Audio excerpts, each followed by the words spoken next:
Hi everyone, and welcome to this video that is all about how to write a comparative essay. So what are our objectives? Essentially, this is an introductory video that's going to walk you through exactly what a comparative essay is. We're going to have a quick look at the 3 ways that you can structure a comparative essay, and then we're going to have a look at some example questions. So let's get started.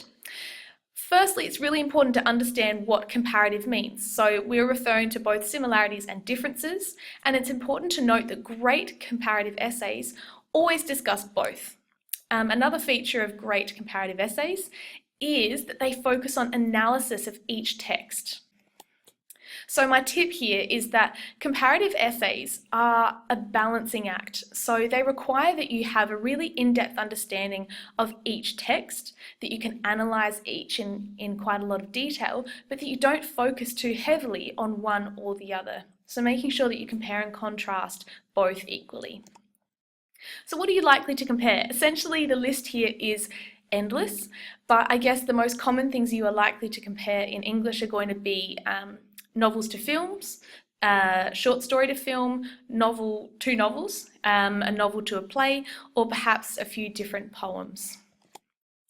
So now I'm going to run you through comparative essay structure. So there are 3 different ways that you can structure a comparative essay, and I've used a metaphor of a burger here to really illustrate the 3 different levels. So in this beginner level, you can see that our burger is quite basic. It's just a cheeseburger.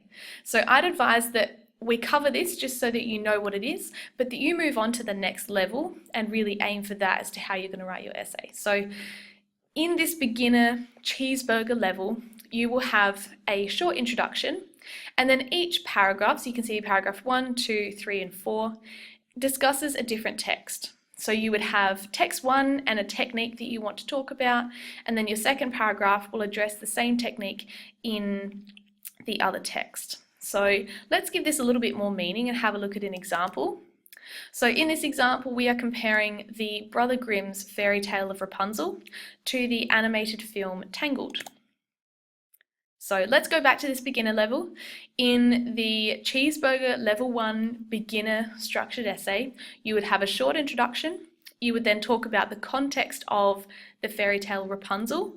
And in the second paragraph, you would talk about the context of Tangled.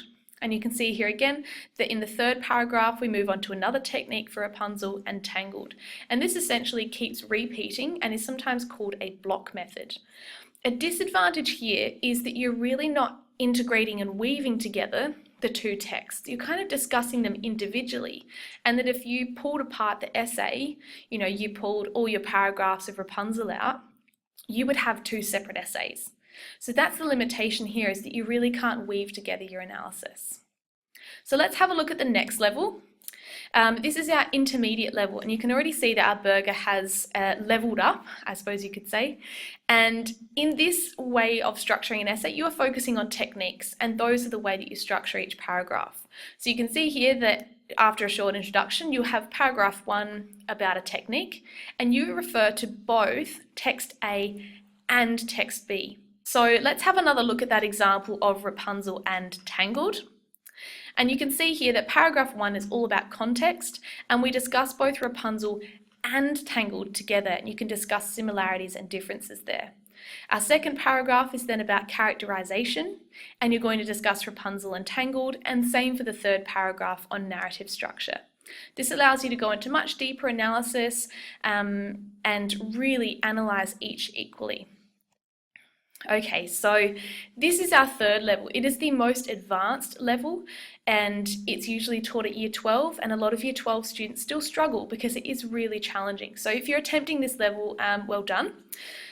Basically, rather than structuring your essay in terms of techniques, you are structuring your essay in terms of key ideas, which we sometimes refer to as themes. So paragraph 1, you would unpack one key idea, and you would then unpack it for both text A and text B. Now, the reason this is so challenging is because you have to really focus on 3 things. So you have to be able to know the text well enough and compare them and pull out key themes that are evident in both, or key ideas that are evident in both. So that's the first thing. The second thing is that you have to discuss both texts at once in the same paragraph. But the third thing, which is the most challenging, is you actually have to refer to techniques then in those paragraphs.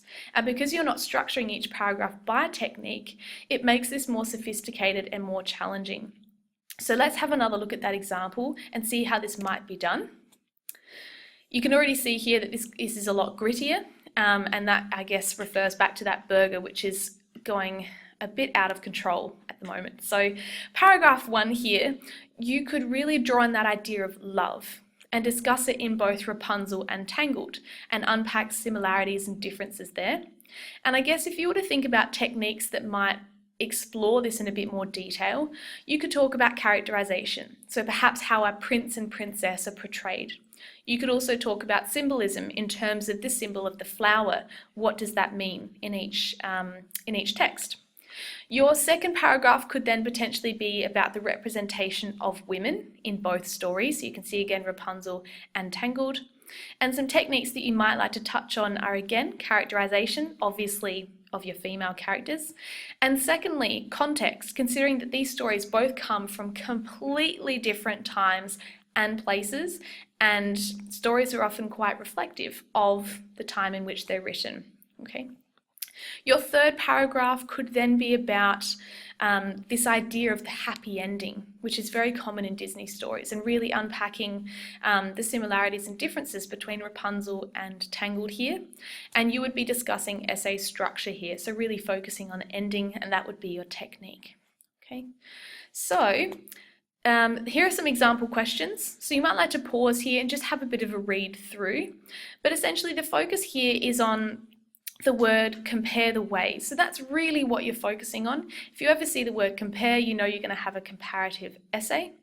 And you can see compare the ways, so that refers to technique, text A and text B, explore an idea. So just like an analytical essay, you are still drawing on techniques and ideas and how those are merged together. So a little tip I have for you here is just again what I've just said, so talking about how ideas are presented by authors. So it's not enough just to be able to talk about how the stories are similar or different, it's in their construction, how has the author or the director used techniques to explore ideas in different ways. So that is us done for today. I'm hoping that by this point you have a better understanding of what a comparative essay is.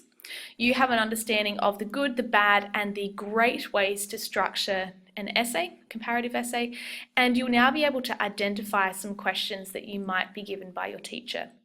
So my next video is going to be structuring paragraphs within your comparative essay. So going into a bit more detail about how you can structure each body paragraph, which is a little bit different to a standard analytical essay.